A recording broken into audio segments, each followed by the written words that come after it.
right, my name is Jim Maiwurm. I'm the author of the book that we're talking about today, Inheritance of Crisis and Dysfunction.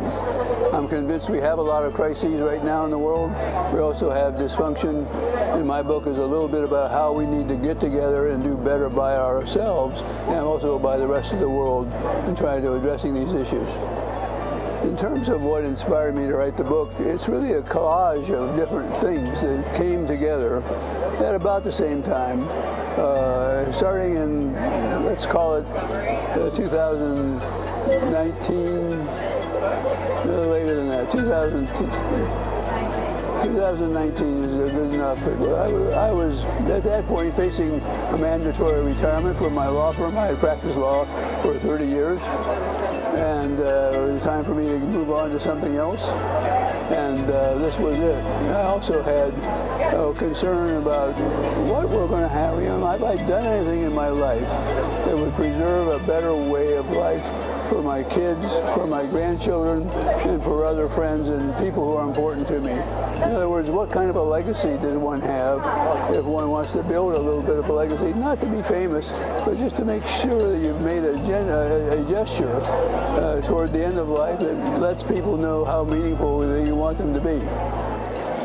In terms of key themes that really guided my efforts in this regard, they really are a couple. The first one is it's very important for us, at whatever level you're looking at, for us to work more together than at odds with one another. That's true of the local government in the United States. It's true of government at the state level. It's true of the country. We need to be working and focusing on what we can do collectively as opposed to messing around individually with things that will not make a difference.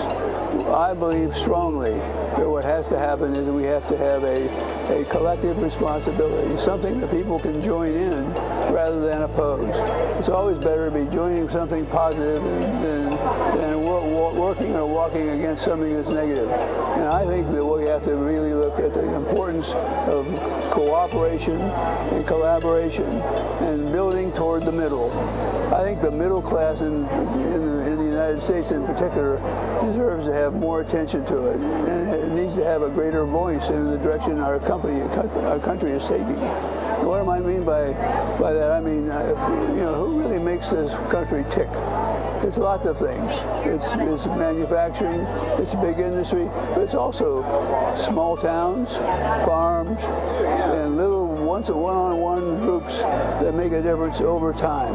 And that's what I think we need to be focusing on, is collectivism and the ability to bring people together over issues as opposed to splitting them apart. If you think about if you had a circle and you decided you were going to have a radius for the circle and you were going to measure the size of the collective action by looking at a circle, then that circle grows geometrically as opposed to in a smaller way if you have the right thing together in the right place. And so I think that circular motion from outside of the middle and moving to the far ends of the earth are really what makes a difference. And so I think we need to be focusing on that sort of thing as opposed to individual actions that may or may not may or may achieve goals. Okay, in terms of advice for families who have budding authors or people who think they are budding authors, first of all, be realistic about what you're up to and recognize that the first try is not likely to be successful and that there are hundreds, if not millions, of people out there trying to do the same thing you're doing. In other words, the number of books that are being written each year is an astonishing number. And so be realistic about what it takes to get through that cloud of people who are trying all to sort of publish our dream. And so I think families need to give patience and support, but recognize that this is a very rough road to hoe, and they need as much patience as you can generate. In terms of lessons learned, I can tell you I've learned a lot. I've learned a lot about the process, some of what works and some of what doesn't work. But I think the most important lesson I learned was to take off the lack of enthusiasm they have in your own work. In other words, we've said in another passage that this is hard work to produce a book, and it's a long haul, and it involves a lot of struggles. So if you don't take into account yourself what is coming your way, if you don't have the stoicism that's necessary to pull together a book, just make sure you know what you're getting into and you address it with the right approach, because it's not easy, but it can be very rewarding, even if you're not successful. The target for this is very, very broad. I think this book is designed for teenagers, for people who are in their senior years, for students, and a whole range of people that circle those various categories. You know, I don't know whether it's Gen Z or Gen A or Gen B. I don't care very much about that. But it's people who care about the future and what they can do to be motivated to take things in their own hands, you know, not in a grotesque way, but in a positive way, to make a difference. We're looking for people who want to make a difference in a world that needs a difference to be made. I'm going to convince you to buy my book because it's designed for you to make life better, not only for you, but for your children and your grandchildren, and your neighbors and your friends, and the group that gets together for cards once in a while. The pool, for people who swim in a pool or play pool. In other words, we want people to interact on one another and to show that there is more common thought, more common interest, and more effort that can be commonly applied to some of these problems that we're talking about.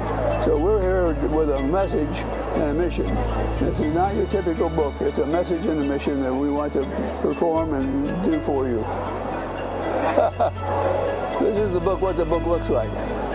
What the book is really like, though, has to do with its contents and what it wants to do for you and for people like you who look at how to improve things, not only for yourself, but for family members and others. So you really want to buy this book because you want a little help in terms of thinking about things, trying to bring about some change, and how to do that in a way that you're comfortable. So what we're trying to do here is pave the way for yourself to do things that you think are in the best interest of you and your family and the world over a long period of time. So that's what we're about. Crises, we're dealing with crises. Dysfunction, we're dealing with dysfunction. And what we want people to do is to understand that these are shared problems and that we need to be dealing with them with people who will attack these situations collectively as opposed to individually. Well, I've been given a chance to say what I really want to say about this book and about you as a reader. So here we go.